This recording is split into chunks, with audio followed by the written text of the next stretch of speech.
Selamat malam para pendengar setia di seluruh Indonesia di Dongeng Aki Rukman. Selamat mendengarkan dan tetap merdeka. Assalamualaikum warahmatullahi wabarakatuh. Bismillahirrahmanirrahim. Alhamdulillahidil jalali wa syari'il harami wal halali musolliyan ala rasulil mustafa wa alihil mustakmilina syarofa. Innallaha fadalla bani adam wa fadallahu ala kasyiri miman khalaqahu tafdila amma ba'du.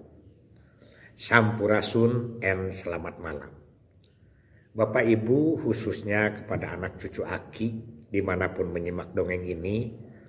Ada beberapa pertanyaan yang agak menggeliti ya. Ki, saya mengikuti obrolan-obrolan Aki begitu enjoy, begitu memahami, begitu menguasai, dan begitu merasa memiliki terhadap program. Tidak semua orang yang seperti ini ya macam-macam lah kau. Ini orang Garut yang nanyanya tapi agak ke pinggir sedikit. Terus juga ada yang pertanyaan ini dari Bebelan, Bekasi ya.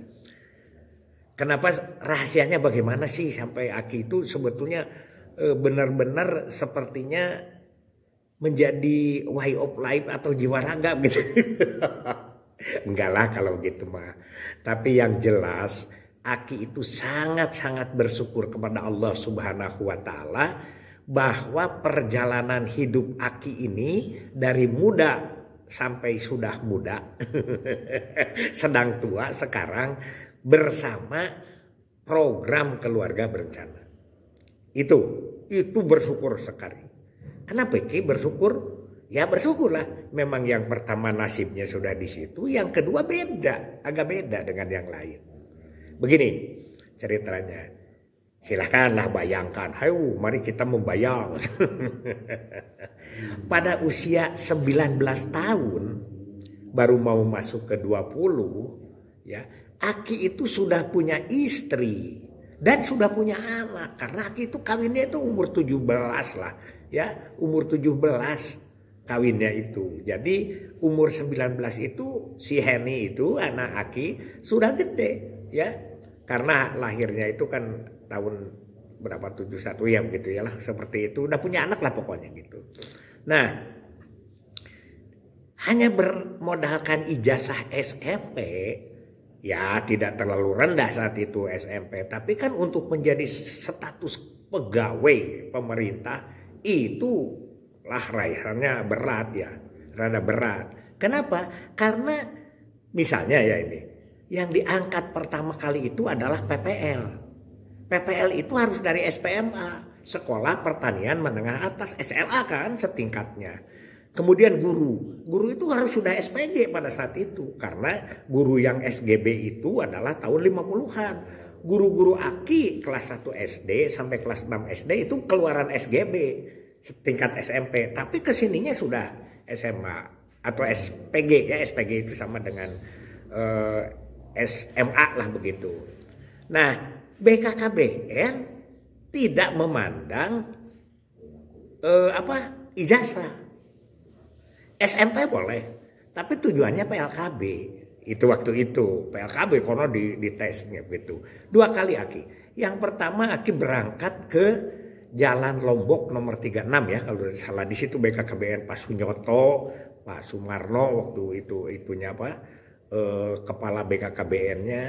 Aki datang ke sana nggak bawa satu lembar pun persyaratan, ya akhirnya tidak diterima, diulang, harus pulang lagi, nonton aja orang lain. Itu kan Pak Utep, Pak Mehmet, itu waktu itu testingnya gitu ya. Aki nggak pulang lagi. 3 bulan kemudian ada lagi tes. Di mana? Di Dinas Kesehatan Kota Bandung. Itu dari seluruh Jawa Barat, dari Pandeglang, dari kan masih bersatu waktu itu. Ijazah SMP kemudian dites, ya tesnya kan lucu-lucuan itu ya, lucu-lucuan. Pertama tidak ada tes menulis, kemudian ya ditanya itulah yang Aki suka sebutkan, dari mana Rukman? Dari Pasir Jambu. Nah ditunggu kan 10 detik lebih, tiba-tiba nggak ada lanjutan, mundur lagi, nanti dipanggil lagi, suruh ulang lagi.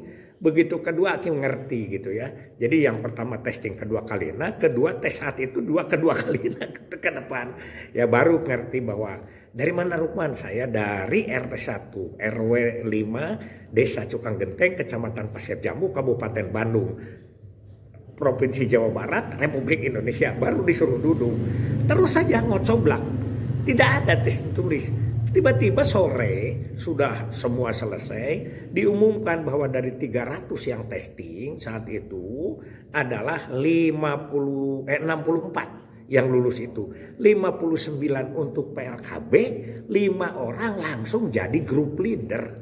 Grup leader itu kan pemimpin kelompok tingkat kecamatan. Tuh bayangin ya, langsung jadi grup leader. Aki masuk yang 5 itu. Sedangkan yang lainnya seperti Hidayat Iskandar, itu sarjana muda ya. Pak Ginting bareng testing dengan Aki. Dia juga kan BSW itu sarjana muda. Ada Pak Surya Lesmana itu yang diklat Garut almarhum juga. Dan rata-rata SMA ke atas. Ena Sutiana gitu ya. Nah itu Aki satu-satunya dari SMP yang langsung jadi grup leader di saat itu 5. Nah itu kan luar biasa penghargaan buat Aki. Aki sedangkan di rumah itu kan waktu itu punya anak, tidak punya pekerjaan ya. Paling-paling kuli nyangkul ya itu, walaupun kuli nyangkulnya tidak ke orang lain yang keluar, di nenek, di kakek, di saudara-saudara gitu ya, atau di mertua. Dan yang paling mengesankan dalam hidup Aki ini adalah Aki sebagai penjual banar lah gitu, walaupun terbatas, banar nalo dan loto. Kan waktu itu ada judi nalo dan loto, Aki itu penjual loh. Aki itu adalah penjudi dulu itu kan begitu. Ya walaupun dibatas 40. Itu kita bisa membayangkan. Jadi rasa bersyukur Aki itu luar biasa begitu. Nah begitu Aki masuk jadi grup leader, dibayangkan atuh sama anak cucu Aki ya. Hanya umur masih begitu muda, masih pengalaman berumah tangga juga belum lama, kemudian pendidikan cuman SMP, tapi harus berhadapan dengan ribuan orang yang harus dirubah persepsinya. Persepsi dari keluarga besar menjadi keluarga kecil, dan saat itu tidak mudah ya, tidak mudah. Tantangannya. Yang mengharamkan, yang mencibir, yang melecehkan, ya, itu tidak mudah. Ya. Kita gerilyanya di situ mulai rasa memiliki. Nah karena KB ini kan multidimensi ilmu, maka Aki harus tahu pertama ilmu medis, harus belajar. Ya walaupun dibekelin kan oleh oleh LDU kan tidak begitu rinci detil, tapi Aki belajar lagi karena di lapangan kan sudah agak berbeda dengan teori yang ada di diklat. Kemudian yang kedua ilmu agama, menghadapi para ustadz itu tidak mudah itu. Wah, dajalatnatullah segala macam itu yang terus Aki belajar ilmu psikologis lah, kalau sekarang belajar ilmu kesehatan, kemasyarakatan, belajar ilmu budaya, itu ditempa gitu, dipaksa dengan tugas gitu. Jadi kalau Aki itu agak sedikit hafal segala macam, karena memang pengalamannya juga pahit manis, lada hasem lah begitu, itu sangat terasa sekali. Pada tahun berapa? Pada tahun 70-an. Begitu ya, jadi tidak semudah membalikan. Padahal kondisi saat itu Aki adalah sebagai honorer 9 tahun ya honorernya, dari 71 sampai tahun 1980 itu honorernya Aki. Berapa gajinya? 1.500. 1.500 itu ya kurang lebih 1 gram lebih sedikit ya. Jadi kalau sekarang sekitar 700 ribuan mungkin kalau dikalikan kursnya ke emas itu seperti itu. Mungkin tidak terlalu kecil tapi jauh dari besar ya, jauh dari besar. Tapi pada saat itu fasilitasnya sudah bagus. Apa sudah bagusnya itu adalah begitu testing aja lulus diberi 3.500. Kan lumayan, sampai Aki itu kan sedang kuriak waktu itu ya, dipakai nemok itu uang itu. Jadi begitu 1.500 terus itu dengan begitu target ya yang berat, yaitu kunjungan elko. Harus datang ke RT, memintakan RW, harus manut ke kepala desa. Itu tempaan-tempaan Aki. Kemudian pembelajaran dari pimpinan itu luar biasa, keras. Belajarnya keras. Jadi lamun orang mau tinju mau itu latihan tinjunya berat. Kalau orang pencaksilat itu pencaksilatnya berat. Latihan badmintonnya berat. Aki juga berat latihannya. Karena apa? Selain daripada harus mendapat aseptor, kunjungan rumah, juga itu yang namanya make-up itu TCK. TCK tata cara kerja PLKB, make-up itu dipantau, dievaluasi, benar-benar dievaluasi, dipantau luar biasa. Itu ya yang namanya supervisor keliling itu Pak I Mustafa itu ke setiap kecamatan, dan kita tidak tahu dia datang ke desa-desa yang sesuai dengan rencana kerja kita. Ya, itu beratnya. Ibu Tris Ismet itu ya, koordinator wilayah Priangan. Oh, galak itu, istrinya Pak Ismet. Jadi benar-benar kita ditempa. Dan kalau tidak berhasil, sanksinya itu honor. Sanksinya itu honor. Jadi kalau kita tidak mendapat 150 kunjungan rumah dan 10 akseptor, gaji tidak diberikan. Itu negaranya telengesnya. Kalau sekarang itu HAM ya, pasti demo. Sedikit-sedikit demo sedikit-sedikit sekarang itu. Kalau dulu enggak, itu tempaan, itu pembelajaran yang sangat luar biasa. Sehingga kita hafal bener di mana rumah toko, ditanya di mana rumah institusi dan lain sebagainya. Itu sangat. Aki dapat satu pelajaran yang cukup mengerikan ya. Tanggal 3 biasanya, tanggal 3 sekalian mengantarkan laporan, kantornya adalah di kantor Kabupaten Kota Madia sekarang ya, alun-alun itu kan di belakangnya tuh kantor KB itu. Aki ke sana Balong Gede lah, di Balong Gede, jauh-jauh dari Ciwidey ya. Datang mau gajian, kata si Nini ini di rumah, Pak, kalau sudah gajian cepat pulang. Kenapa? Karena katanya adalah tagihan warung sudah menunggu. Sudah ditunggu sama tagihan warung. Ya kita kan ngaju ke warung begitu untuk hari-hari itu. Nah, tiba-tiba datang ke sana ditanya tentang daftar elko yang dikunjungi. Aki tergesa-gesa. Kalau aseptor kan sudah dinyatakan dari klinik tuh. Misalnya Rukman dapat 10, sudahlah itu mah. Tapi kalau kunjungan elko itu kan dicek sama supervisor, harus 5 lembar kan? 6 lembar 25 kan satu lembarannya itu 25 pus. Jadi 156 lembar, ketinggalan 2 lembar.